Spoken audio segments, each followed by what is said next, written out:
Ah, funciona.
We are in Naples today to talk about complexity, and we do this with the Superintendent for Archaeology, Finance and Landscape of Naples, Dr. Luigi La Rocca. What does complexity mean?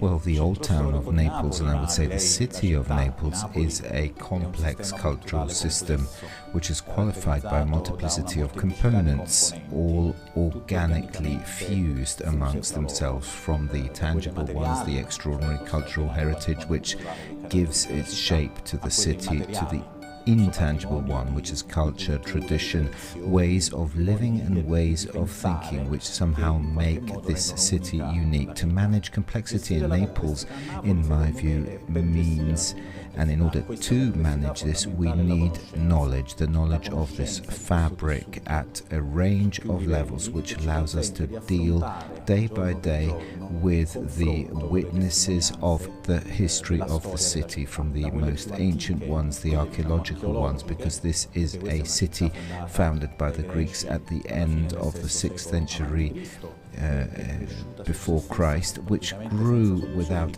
any organic plan, and throughout the various phases it left witnesses up until that of a quite recent past, which is the one bringing us to the contemporary world. Alongside knowledge, there is skill and the multidisciplinary quality of our work, which allows us to intervene in terms of restoration and recuperation of these witnesses through professionals who are highly specialist archaeologists, restorers, architects and art historians, which help us to and contribute to preserve and to translate this extraordinary heritage.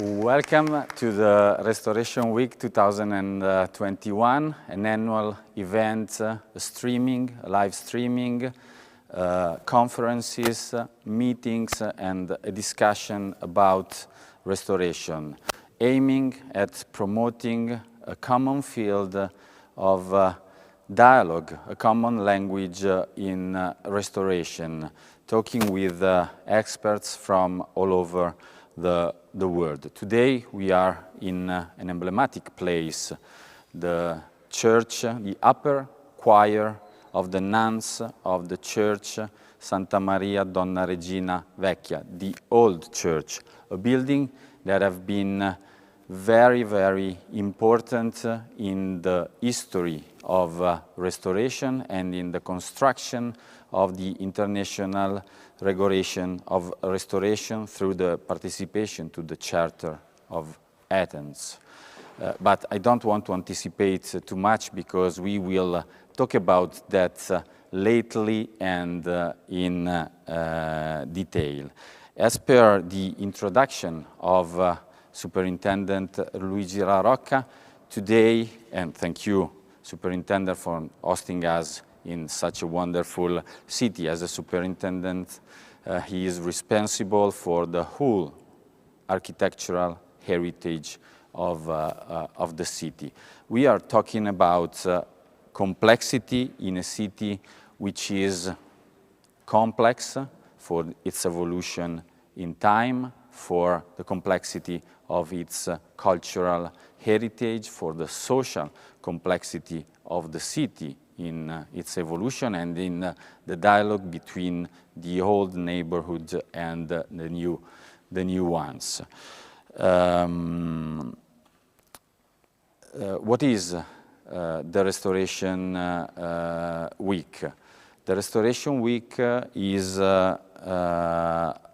an annual event which is part of a wider project promoted by the Ministry of Foreign Affairs and the Italian Trade Agency, aiming at creating the culture of restoration and aiming at promoting Italy as the country who is talking about restoration. Our agenda, as usual, our agenda is very complex and very interesting. Today we are in Naples, and as I said, we are talking about complexity. Tomorrow we will be in Pompeii, and we will talk about value.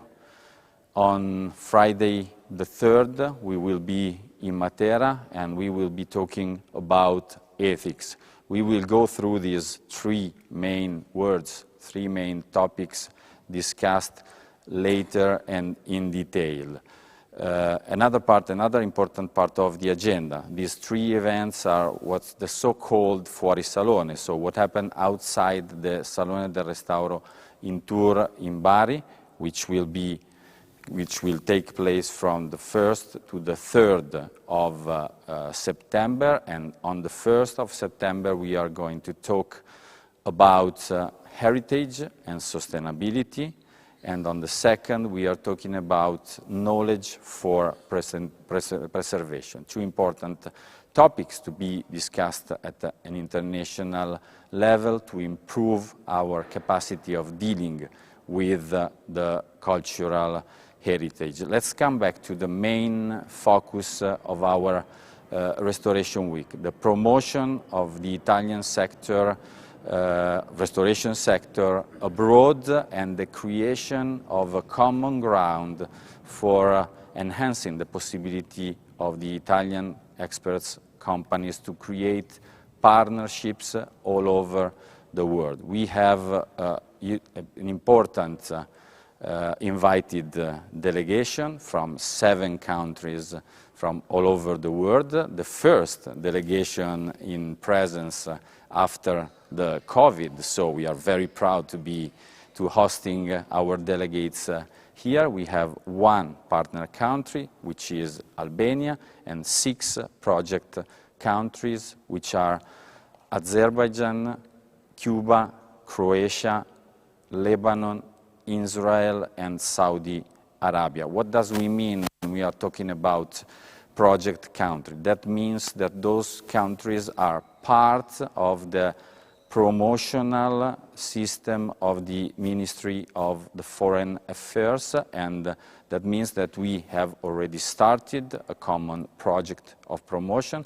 or we are going to start a new project within a short time. So the Restoration Week is the opportunity to meet each other, talk about our future cooperation, and talk about cultural heritage in a common language.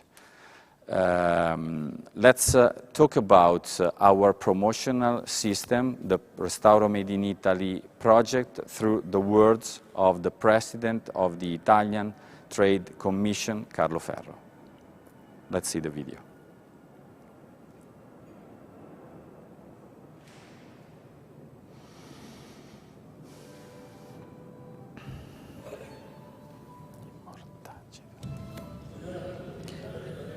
Good afternoon.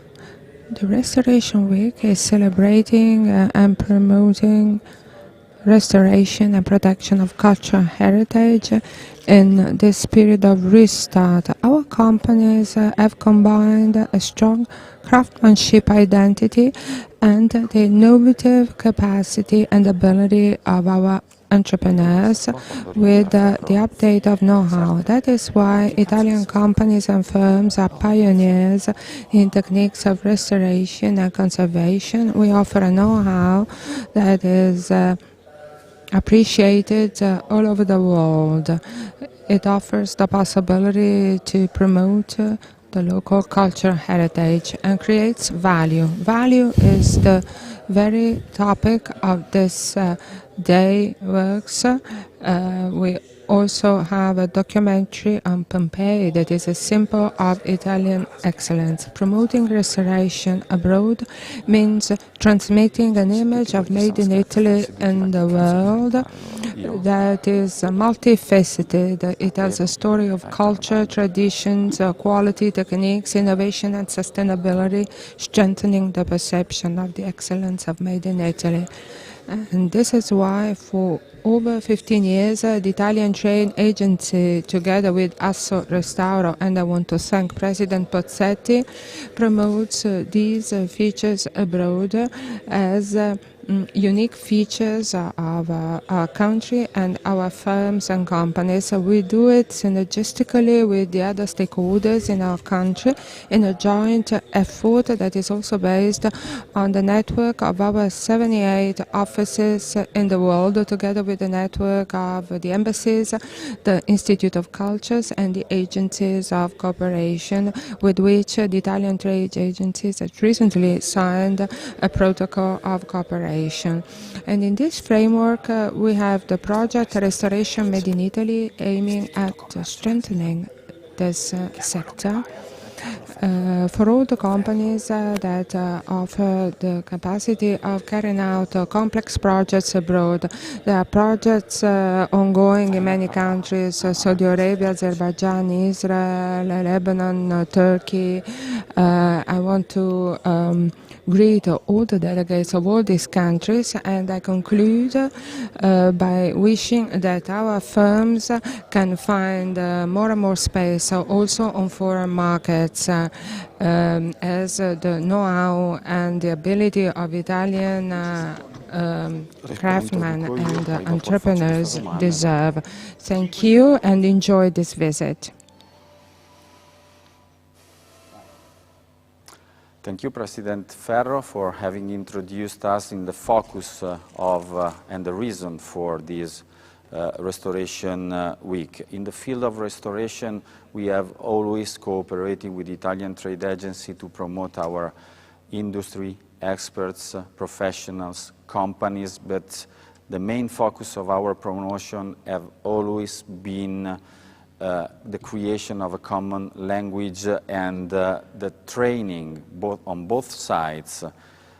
Our expertise are mainly related to the methodologies, technologies, and materials, but we need the expertise from the other countries to be able to make a right interpretation of the restoration. So there is no selling and buying, but there is a co-participation, and the partnership is the word that's the secret of our activity, and that's why we are promoting the Restoration Week as the event to start dialoguing with the new country. But let's come back to this building, and let's come back into the history of restoration. As I said, we are inside a very complex and a very important building, and I thank you, Professor Renata Piccone, for hosting us here in this place, in the headquarters of the Postgraduate School of Architecture for the Architectural and Landscape Conservation. Professor Piccone, thank you for hosting us here, and why this building is so important. Io sono molto contenta che la Restoration Week parta da questo luogo, dalla chiesa trecentesca di Donna Regina, perché oltre a ospitare la scuola di specializzazione in beni architettonici e del paesaggio che dirigo, è un luogo simbolo della tradizione storica del restauro architettonico italiano. La chiesa trecentesca di Donna Regina è stata, quella in cui ci troviamo, è stata oggetto nel 1926 da parte del sovrintendente Gino Chierici, anche docente presso l'Ateneo Federiciano di Restauro, è stato oggetto di un intervento molto significativo che sostanzialmente ha consentito la valorizzazione del restauro tanto della chiesa seicentesca di Donna Regina, che è quella che c'è davanti, e tanto di quella medievale, nel senso che nel corso della storia, quando viene costruita la chiesa del Seicento di Donna Regina, che attualmente ospita il Museo Diocesano di Napoli, che ringrazio tra l'altro per la collaborazione e coabitazione che condividiamo in spazio, la chiesa seicentesca aveva investito la chiesa trecentesca distruggendo parte della parte absidale che vediamo. Questo aveva avviato un processo di lento degrado di questo straordinario manufatto, che era diventato nel frattempo sede del Comune di Napoli, che ne aveva stravolto parte delle sue specificità architettoniche, decorative e pittoriche. Grazie a una scoperta fatta agli inizi del Novecento dallo studioso francese Milbertot, si scopre il ciclo d'affreschi di scuola giottesca che oggi vediamo in questo meraviglioso spazio, e si avvia un restauro che è stato presentato da Gino Chierici alla cosiddetta la Carta internazionale del restauro di Atene del 1931, di cui si è discusso dell'opportunità e dei criteri applicati da Gino Chierici in questo restauro straordinario che ha consentito il recupero della spazialità medievale quanto di quella della chiesa seicentesca. E questo è il motivo per cui noi teniamo particolarmente a far partire questa Restoration Week da questo luogo simbolo del restauro italiano, e questo è il motivo per cui lavoriamo per restare come scuola di specializzazione in beni architettonici e del paesaggio strenuamente all'interno di questi spazi che rappresentano, forse meglio di ogni altra lezione teorica, le potenzialità che il restauro italiano ha in sé, nelle proprie tradizioni, anche in qualche modo da poter trasferire in casi analoghi nel mondo.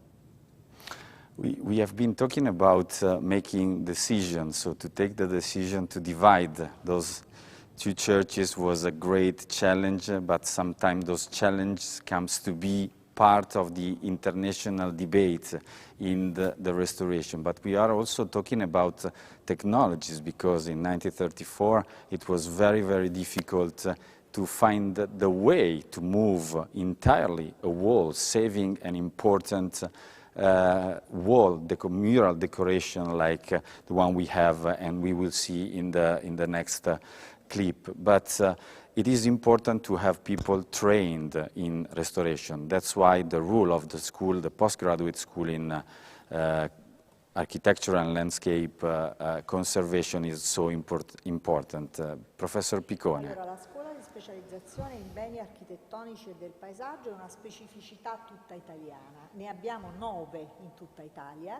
La scuola di Napoli è la seconda dopo Roma per antichità di fondazione. Abbiamo compiuto quest'anno 52 anni di attività, per cui abbiamo una forte tradizione, perché soprattutto queste scuole di specializzazione che si innestano come scuole di terzo livello su una laurea quinquennale, quindi un master degree in ingegneria civile edile, in ingegneria edile architettura o in architettura o in archeologia o in storia dell'arte o in conservazione. Archaeology, history of art or conservation, the 5 specialties of 5-year graduates that we offer to a third level specialization on restoration.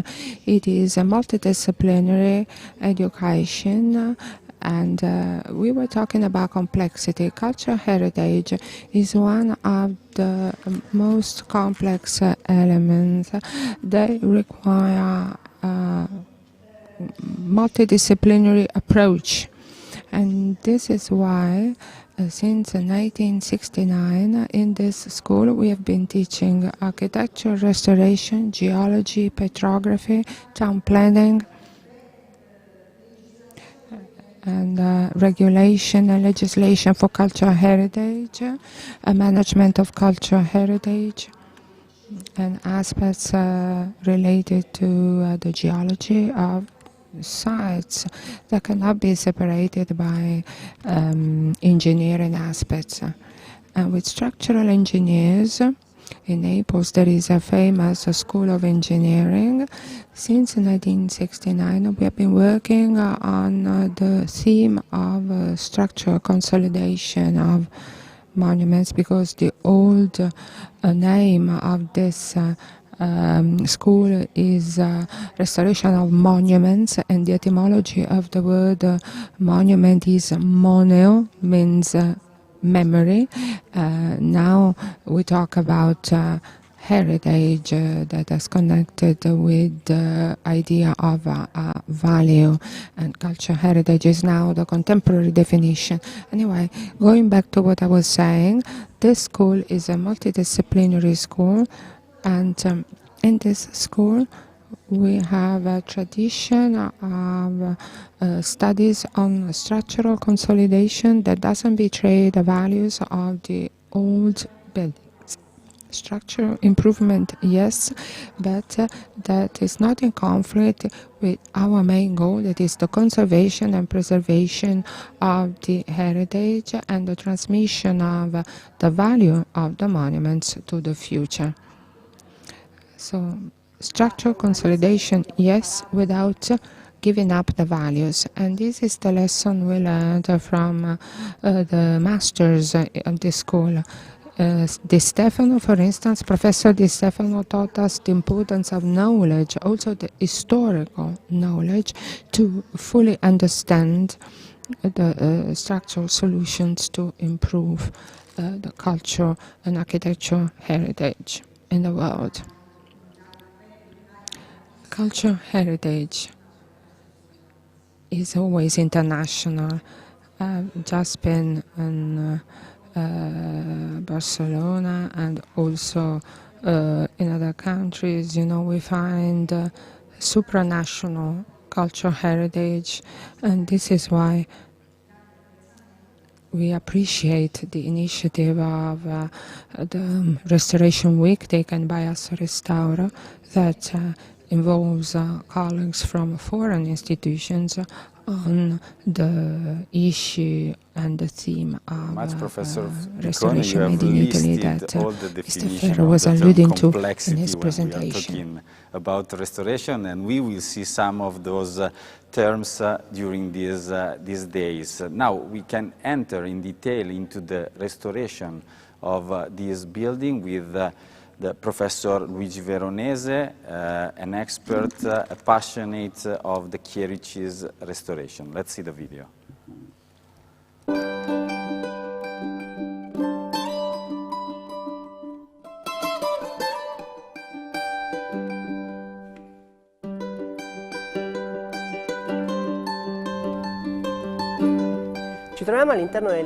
This is the 14th century church of Donna Regina, which was built by Karl of Anjou when an earthquake destroyed a church already existing here, and a new church was built.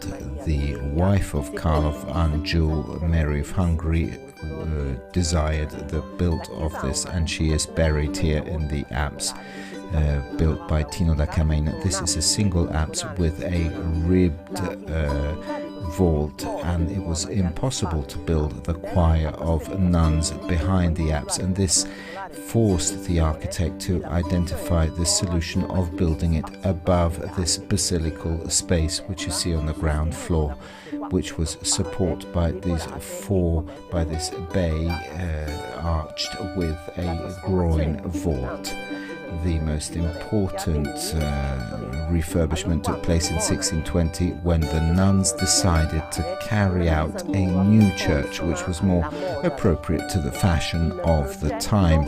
The project was thanks to Giovanni Guarini, and the new church had to exist in the same space before the archbishopric where the square of Donna Regina is. The impossibility of invading that space because it belonged to the archbishop imposed a building of the church which was longer than the space by invading the apse of the 14th century.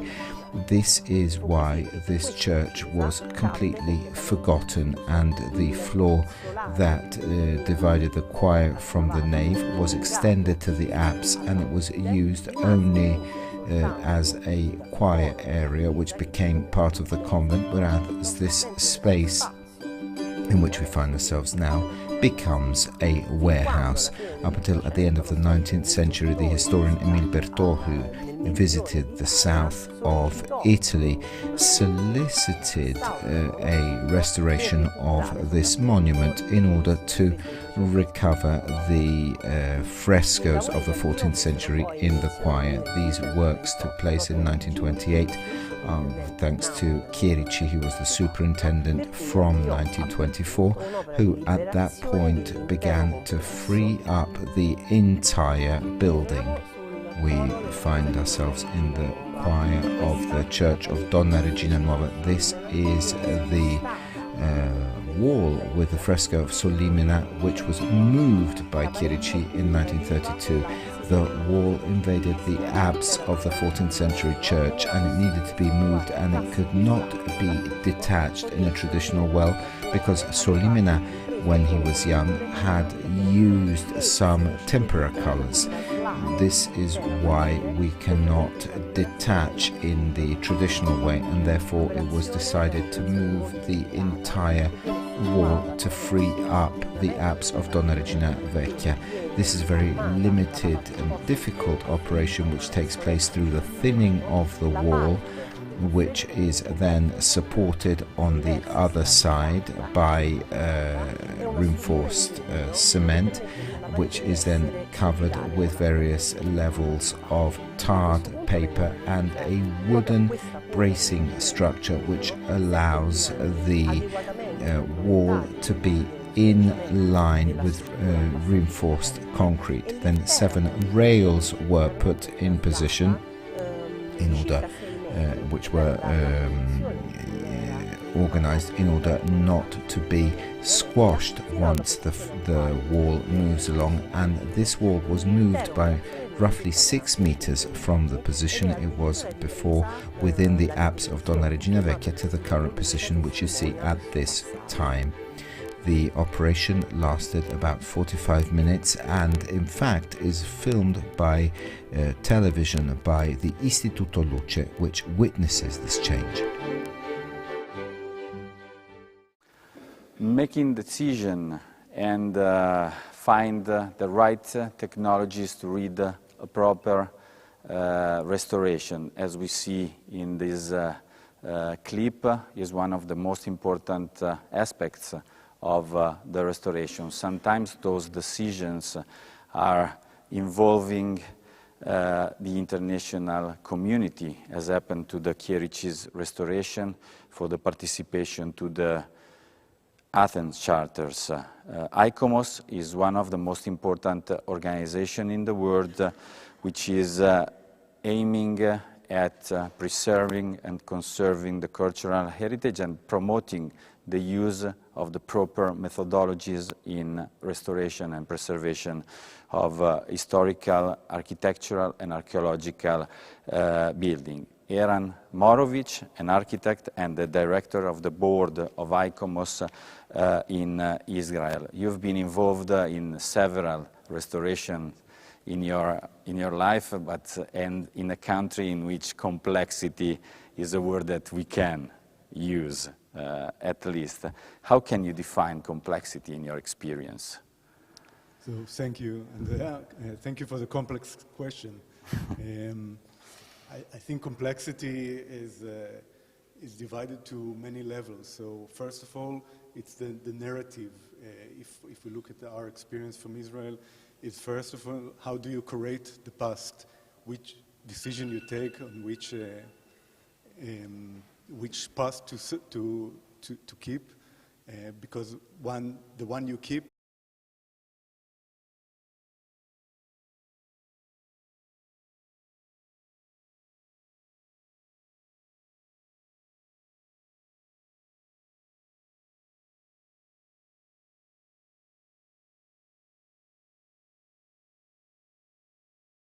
also conservation, as well as Akko, which is a much poorer city, and the residents there need much more support. And how do you conserve urban conservation is also a very complex question which we have to deal in Israel and I think in other places. And the last is probably the question of materials. Sometimes, for example, much of Israel heritage, let's say modern heritage, seems to be a concrete and kind of plaster buildings which looks like easier to conserve, but actually behind the plaster there is a lot of very delicate concrete structures. We have just spoken with Gina today, and it is a complex technological challenge to understand how to conserve, for example, concrete brutalist buildings, which are coming more and more to the awareness. And the last but not least is the seismic region we are in Israel, we are also, like in Italy, we are in a seismic region, which brings engineering challenges. So I think it gives a picture of complexity. Thank you, Aaron. You get a lot of good points, and complexity is similar probably all over the world. We have similar problems. You have a different way of financing the cultural heritage, and that's very, very interesting because it's very different from Italy. In Italy, mainly the financer of the restoration is the public, the government or the institution, also through the European and international fundings, but it's really an interesting position. Another point, materials, technologies, is the key point of our Restoration Week and a way to share our competencies in the field of restoration to be able to use the right materials in the right position. Of course, a material built in Italy probably is not so efficient in Israel, but sometimes we can use our technologies to help. Another important aspect that you have highlighted is the restoration of modern buildings, so different materials, concrete, and that's uniting more and more our common methodologies and the use of material. But another important aspect, for example, of the restoration here in Donna Regina was the technology at the time used for moving a wall. So sometimes you need to find out the technology taken from other sector and other places. I know that in Israel you have been moving some houses in the German Templar colony of Sarona. How was this experience? Well, I think indeed, first of all, you have to have this complex question of, shall I move any immovable assets? It's not in situ anymore, so we have this kind of ethical question. Once you pass that and you know that this is the last resort to conserve, for example, Sarona, there was a need to balance between the development of the roads or infrastructure and to keep those buildings in their kind of urban context. And this of course, pushed to the solution of moving some of the buildings which were the most adjacent to the road, and they were moved one by one, few meters, but few meters to move a building is as complex as to move it 100 meters. So, and so few of the buildings were indeed raised up on a sort of a truck system, and were moved some meters to the south, so the road could be widened a bit, and though have this whole area developed. This technique since that was used a little bit more in other buildings which were taken apart, and then a high-rise was built, and then a building was reinstalled underneath. So yes, technology is being used in that way, but again, these are ethical decisions, and then they become the technological challenge, which we need to face. Thank you, architect. I perfectly agree with you. So the choice at the beginning is the key point. So can we move those buildings or not? Or if we have, we need to find a way. Very interesting. Thank you very much. Let's jump now to another important and complex building in Naples, the library and monumental complex of the Gerolamini. A huge complex in dimension, a wide complex for the evolution in time. We were talking about the stratigraphy of a building, the layers that are adding in time. And here we have not only layers, but buildings, changes, demolition, and reconstruction. A great investment taken from the international funding, the local government, to make the valorization of this important complex in Naples. So complexity assumes another declination, as Aaron was saying. Also the management, and Professor Piccone also were talking about the management of the building, which now is the center of our policies for the restoration of a cultural heritage, common building, modern building, or monument, whatever it is. Let's enter into the complex of Giovanni, the complexity of his history and the complexity of its management. Let's see the video.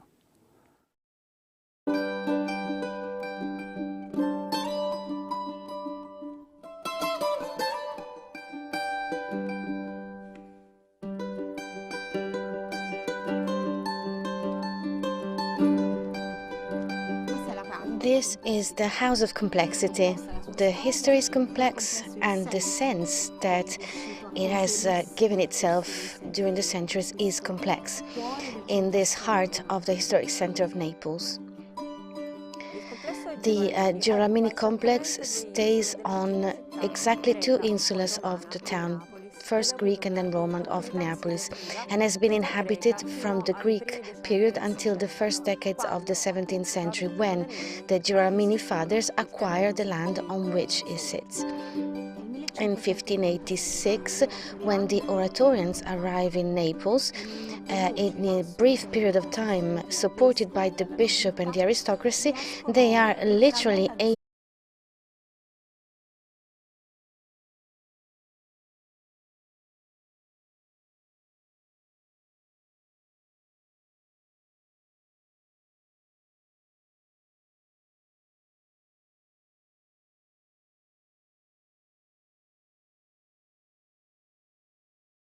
through 3 functional lots which depend on different financing. The development program wants to recreate a cultural hub which is within a cultural circuit for the town, but also at an international level. The three functional lots concern the whole complex and are being carried out all together. The first lot of work, for an economic value of 4 million, depends on a financing which is managed by the municipality of Naples and sits within the big project of the historic center of Naples. The work concerns the main facades. The second lot is for the monumental spaces of the church, in particular the decoration of the left side nave of the church, the chapels, the apse and the transept. The third work lot is concerning right now the library spaces, with restoration interventions of the monumental rooms. We started by dividing the building site in many smaller building sites to allow the public to still access the library.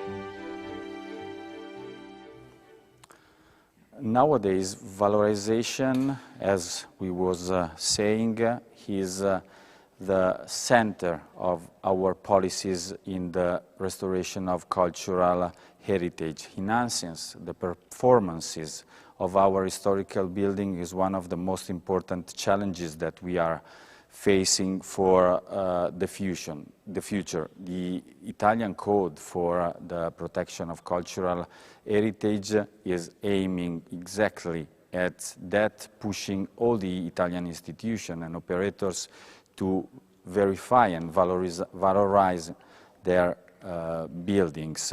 But when we are talking about buildings, performances are a strange word to be used. We are talking about program maintenance to defend our building from the use, because using a building means creating a degradation, the anthropic degradation. But we need to be our monuments to be alive.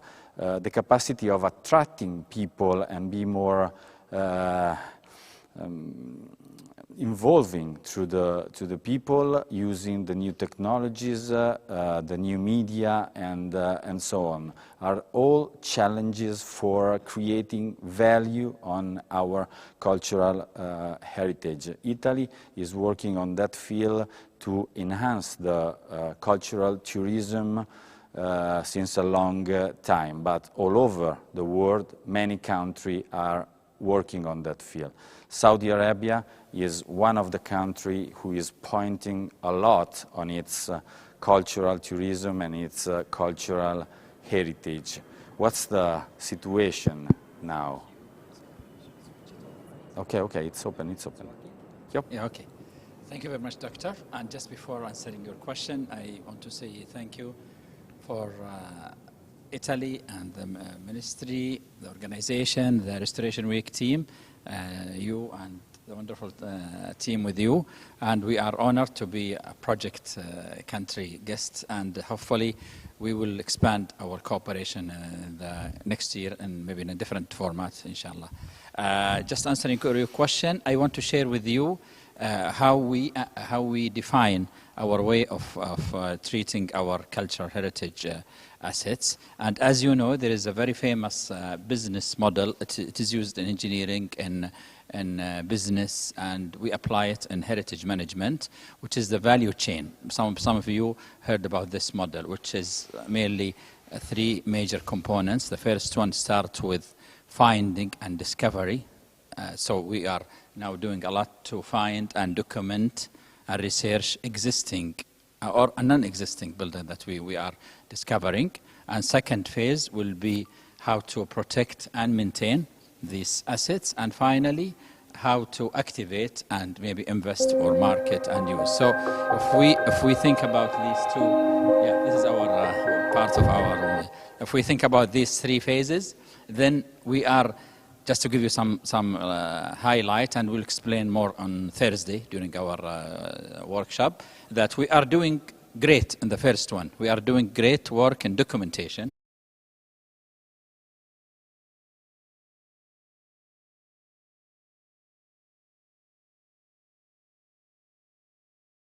And mostly our industry of restoration is ready to help to grow a similar industry in Arabia, to create partnership and to work together to create a new cultural asset, landscape, or a new cultural identity of your country. But Saudi Arabia is rich in archaeological site, and we will talk about that tomorrow in Pompeii. But of course, Saudi Arabia is rich in history also in its cities. Modern architecture, common building, which are creating the surroundings of your capital city or the main cities of your country. So also this building are part of the creation of a national identity. So is the ministry also focusing on that building? Yeah, actually, as we discussed also last night, this is the big challenge, because we are not worried very much about archaeology work. We have the tools, we have the knowledge, and all archaeology sites are protected. Mainly, I think 90%, 95% is owned by the ministry and protected. Our big challenge is the cultural built heritage sector, because it's all of them are inside cities, some city centers, and it overlaps with infrastructure work, with metro, with highways, with businessmen like to build high buildings that they want to demolish. So this is the big challenge, and we are currently, as we speak, as Salim knows, we are developing a project in downtown Riyadh, and you will see when you visit. And we have our sister organization developing a major restoration in Jeddah, historical Jeddah. And we have other areas, but mainly in Riyadh and Jeddah and Taif and Mecca. These are the major cities that have the, we call it the Saudi built heritage items, where buildings that are aging maybe 200 years or less, mainly from the Saudi state or other businessmen who own these buildings. So this is really the big challenge, and this is the challenge that we need help. We are doing fine in archaeology, but we need help in built heritage. That is the message that we want to deliver today. And again, thank you, Bish. Again, Italy is ready to give you the help that we can. We will talk about archaeological sites again tomorrow in Pompeii. Thank you again, and let's come back to the Gerolami complex, monumental complex, to go into the heart of the complex, the library, precisely into the Sala Vico, which is under restoration at the moment, and visiting Sala Vico is impressive because it's a real surprise. We are used to try to understand from a distance materials degradation, but when you enter into the Sala Vico, you are facing a huge vault from the ground floor. The idea is that probably is a fresco vault, but when you have the opportunity to go closer, you can get some surprise. So let's see this surprising restoration in the next video.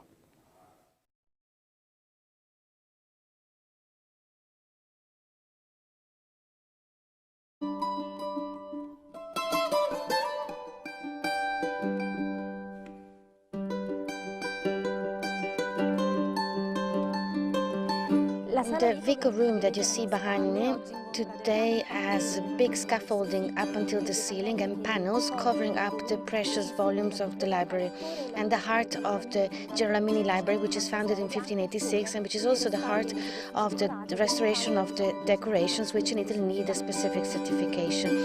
From the bottom level of the floor up until the ceiling, the decoration seems austere but also extremely precious. It's projected by Arcangelo Guglielmelli and was completed between 1723 and 1727, and it is full especially of this incredible library, which is built to give durability but also beauty to the complex with the essence of walnut wood of Benevento.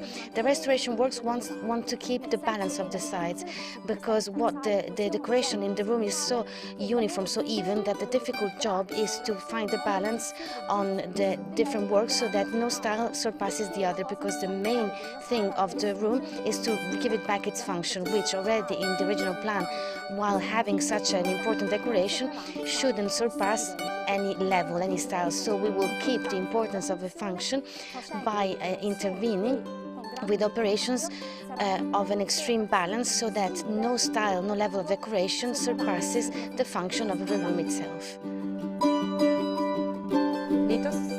Ethos is carrying over the restoration of the decorative surfaces of the Girolamo Library. It is restoring both the frescoes decorations and the canvas decorations. It is a canvas of over 300 square meters, which is made in a specific way with an execution technique made of strips of roughly 1 meter wide, overlapping on the edges and placed lengthways on the whole surface. For this operation, we have created a system which is similar to the restoration of tapestry than the restoration of a classic canvas.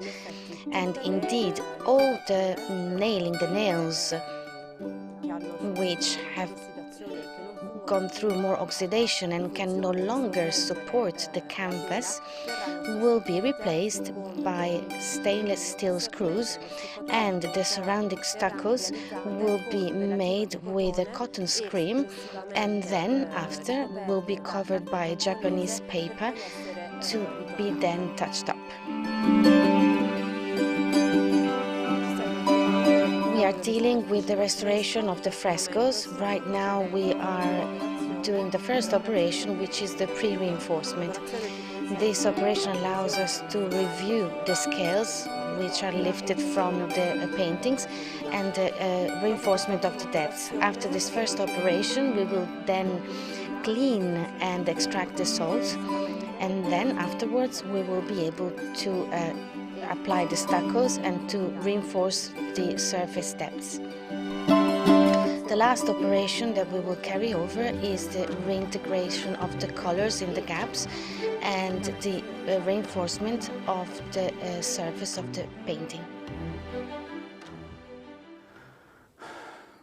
Surprises are common for the people who are working in restoration. That's a very interesting surprise, because more than 400 square meters of canvas painted, sticked to a roof made of wood, so a false ceiling covering a huge room. When you are from a distance, it's just a decoration. When you are close to the artifact, you can understand the complexity of the restoration.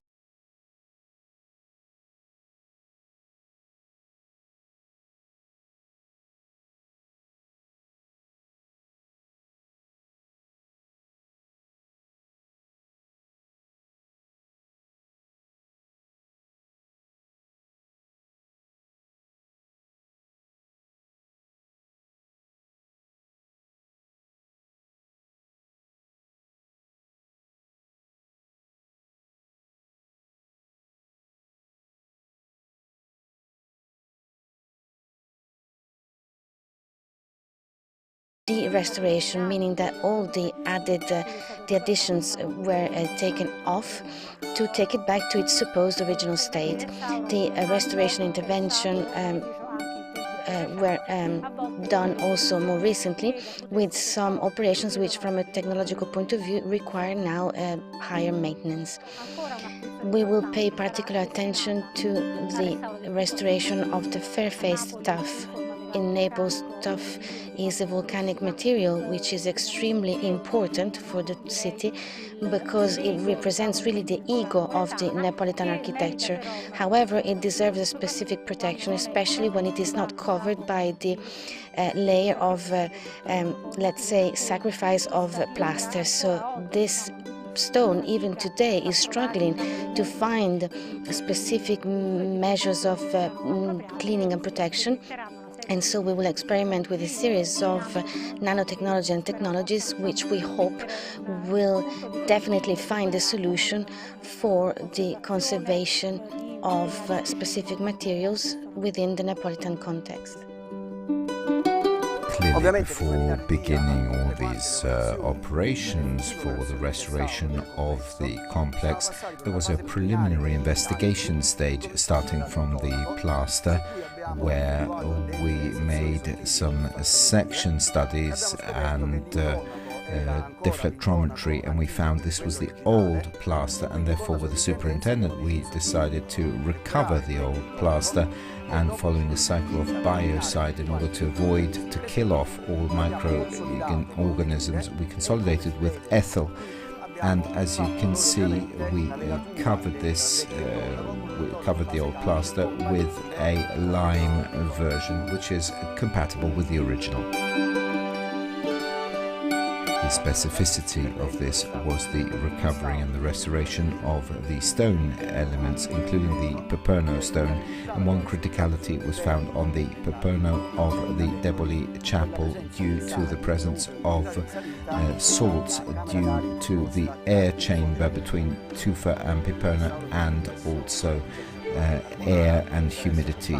This interest is not only for the plaster but also the yellow tufa from Naples. Specifically for what concerns the tufa rock, the work took place as follows. First of all, a washing, as we see, with demineralized water and broom brushing, and then we continued with a biocide application which eliminates the colonies of microorganisms which form and attack the Paperno rock.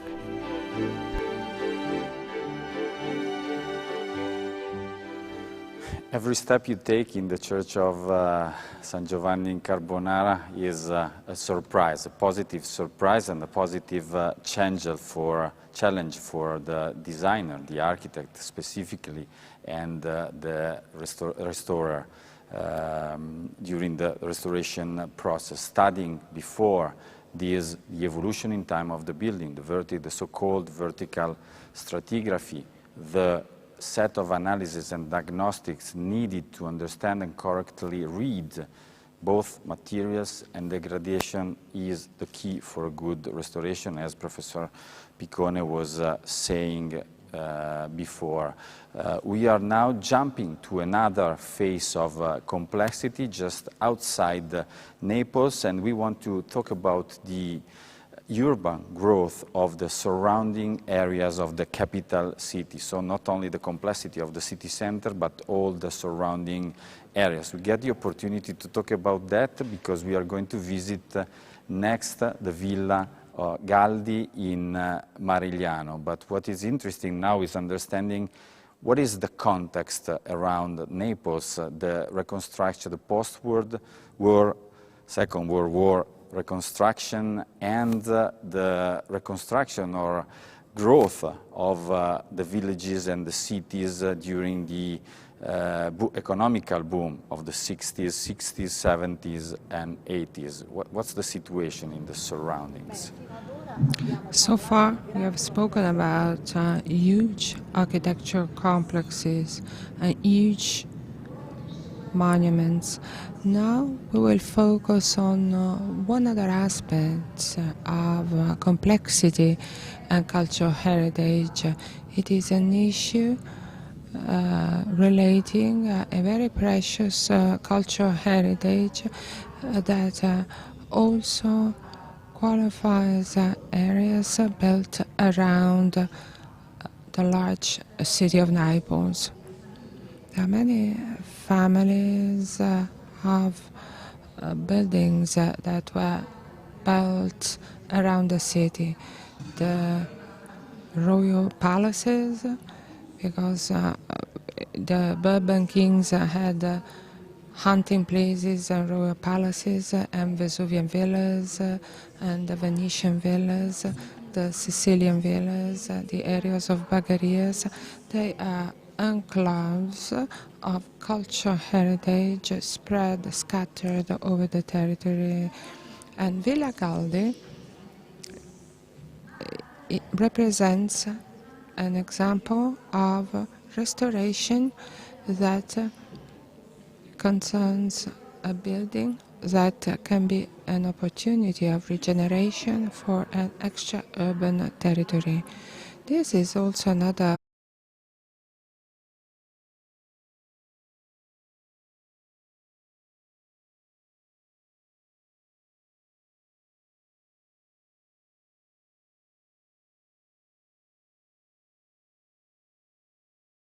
stated by the building speculation during the 60s.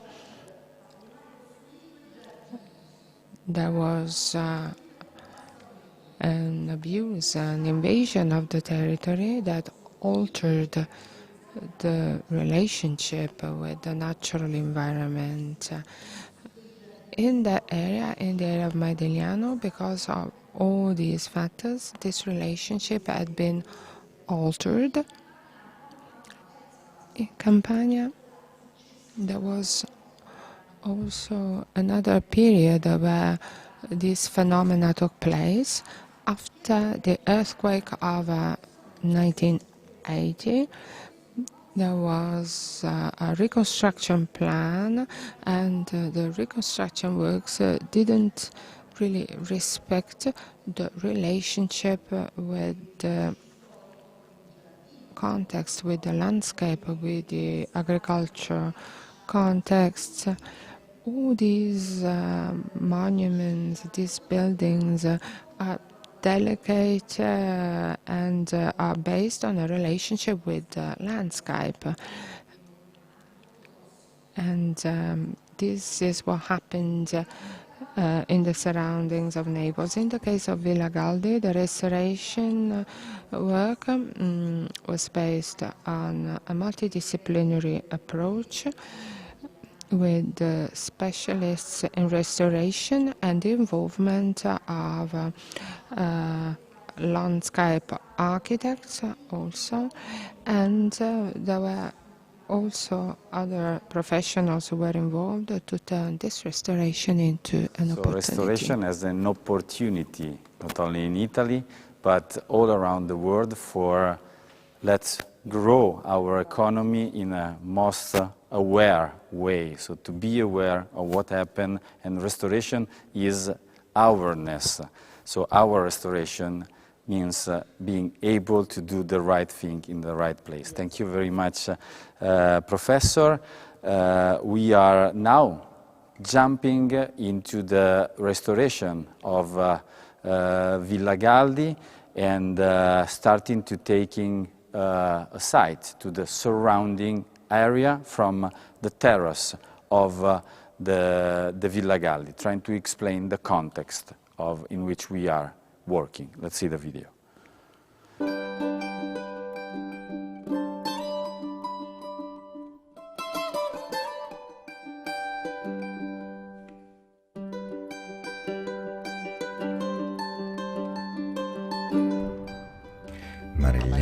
Villa Galdi has for centuries represented the calling card for all those foreigners who came to Marigliano from Naples.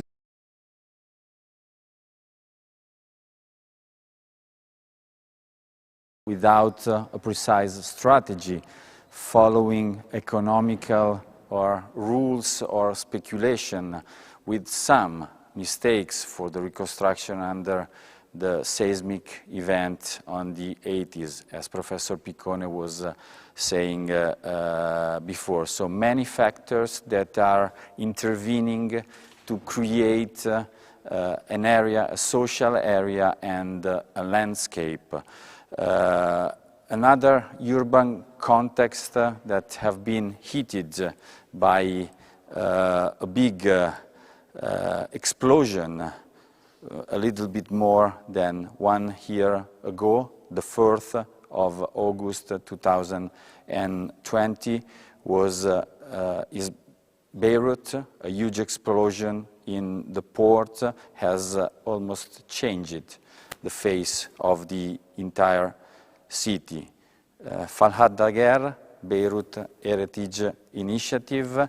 How is the situation after 1 year in Beirut now? The situation, actually, Beirut was not destroyed. The heritage of Beirut and the fabric was not destroyed really only by this huge explosion. It was destroyed also by 30 years of crazy development and economical expansion without any planning from the government, due to corruption, due to the fact that all the political parties were also involved in development, in real estate development. And so up until today, heritage, built heritage is not protected by any measure in Lebanon. Now, of course, the explosion in Beirut was another catastrophe because it hit mainly all the areas where the biggest density of heritage buildings were existing, and those buildings were inhabited. So it's not just that heritage buildings were hit, it's really the social fabric of the city that was violently destroyed in this catastrophe, adding up with an economical crisis and a political crisis, which leads us a year down the road to a situation where very little has been done. Awareness is on the way. However, up until today, the corrupt political system is still in place. The economical conditions are still also very, very difficult. And we are striving. There are only NGOs on the ground. People are not yet back to their homes. And NGOs are trying to fundraise and work on the ground. There are little actions that have been done, positive actions. We will talk about it on Thursday, probably in Bari. But of course, we hope that within the next 2 to 3 years, things will evolve in a positive way. Okay, let's have a look now to a contribution, an important contribution that you take to us, and then we will talk again about that topic. Let's see the video.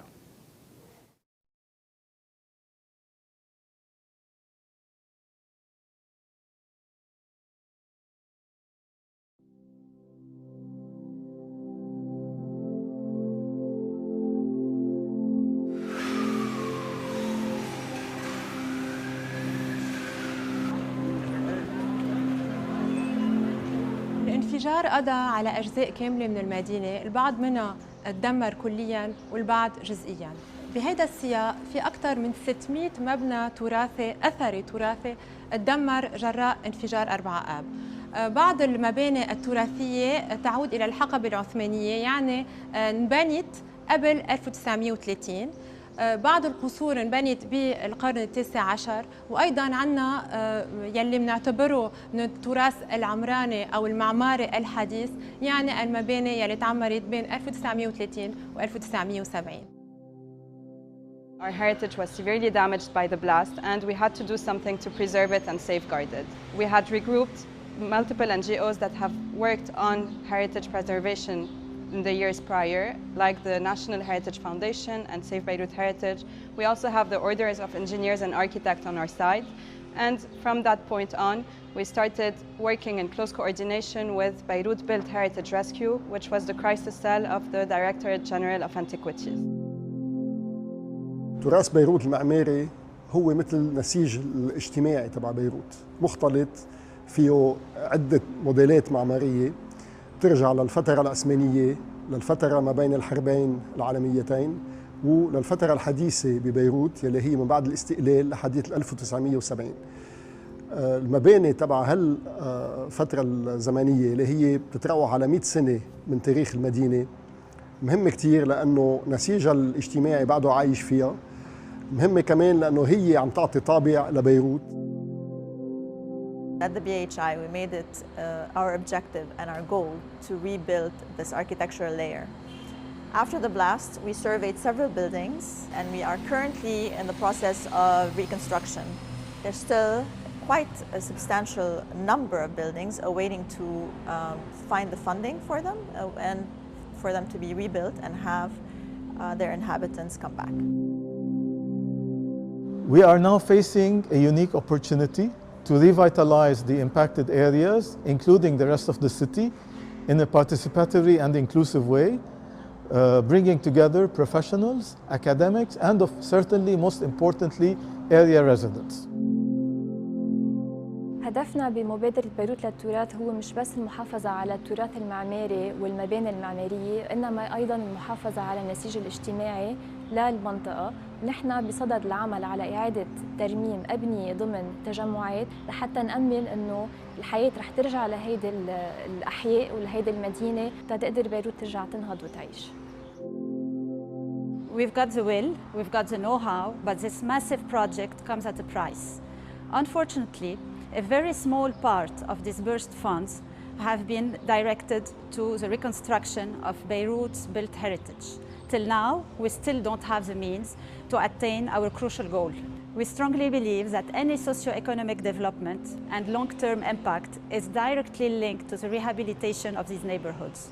It has definitely a multiplier effect. خلال مهامي بوزارة الثقافة تسنى لي اطلع على أهمية التراث المعماري في لبنان عامة وفي بيروت خاصة، وضرورة المحافظة عليه لأسباب تاريخية، معمارية، جمالية واجتماعية. واشتغلت أنا وفريق عمل متطوع على هالأساس، ونصينا قانون موجود اليوم بمجلس النواب وبتمنى أنه يكون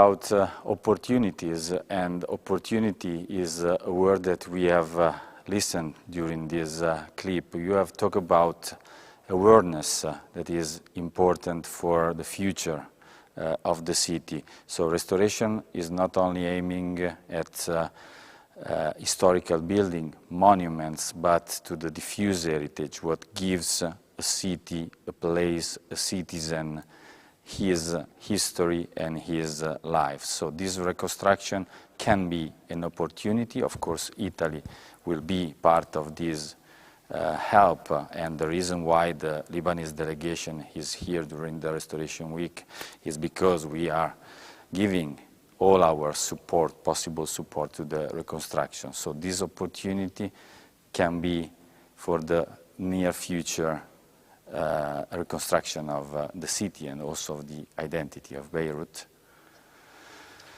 It is a very big challenge. Beirut has been through many demolitions in its history.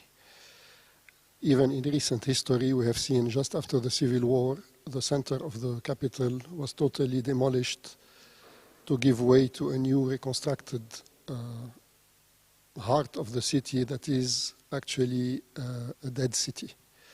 It has been built without any social concern, without any heritage layer, and with a totally neglect or reject of history and the multi-diverse population of the city and of the country. So the challenge here today is not to repeat this pattern. It's very important because when this center city was rebuilt in this totally absurd system where they brought in star architects from all around the world to build a center city that is like a catalog of diverse contemporary architecture, actually the population invested or invaded the old neighborhoods of the capital where all these traditions, the built heritage, but also the unbuilt heritage, all the human and social traditions of the city were still taking place, where we had many layers of social population with different social needs, different cultural needs as well, because Beirut is a multicultural city where you can speak many languages at the same time between Arabic, English, French, or Armenian. And even Jew at the time, Hebrew at the time. Unfortunately, not today. So these areas were hit by this blast. So the big concern we have today is to see a process like the one that was that has taken part in the center, the rebuilding of the center city of the war, of the city destroyed by the war, to take place in these areas that were hit by this terrible blast last year. Thank you very much, Farhad. We will have the opportunity to talk about that also in Bari during the conference, the country conferences. Thank you very much. Let's come back to the Villa Galdi and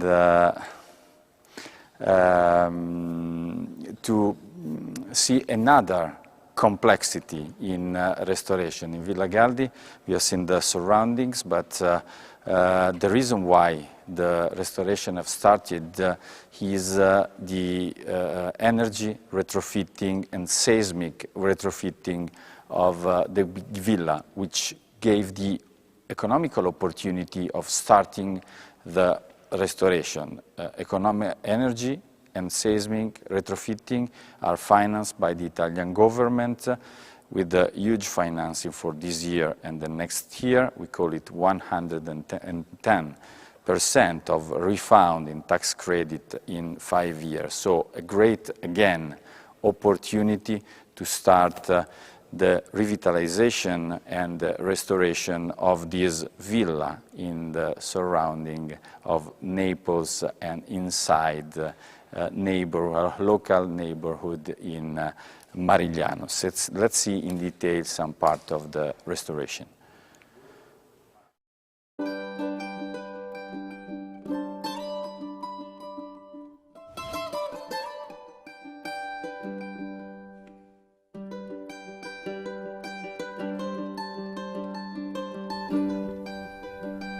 Hello, I'm Guido, one of the members of the Galdi family.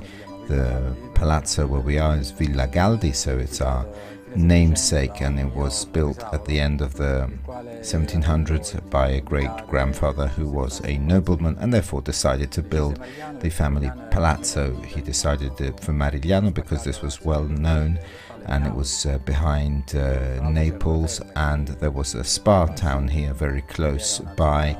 Therefore, this was a privileged area for holidays.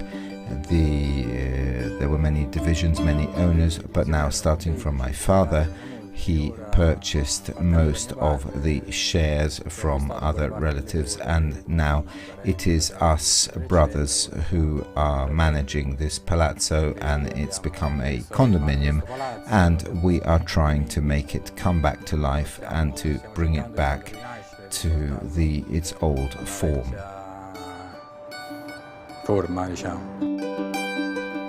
I'm very proud to present this project, which has really cost us a lot of work. It's a complex job of our team. A structure such as this one requires great attention. It is a structure planned at times where there was no knowledge of the seismic risk, and therefore there are some shortcomings which need to be sorted. Furthermore, it was abandoned in the 80s. And here we have a project which entails a restoration and a requalification which is total in its approach. It was decided that the facade would be restored as well as all the shared parts. Furthermore, we will reclaim this edifice. There are no facilitations of a modern building, therefore all sorts of limitations and rules need to be respected, including the cladding and the walls and everything the superintendent's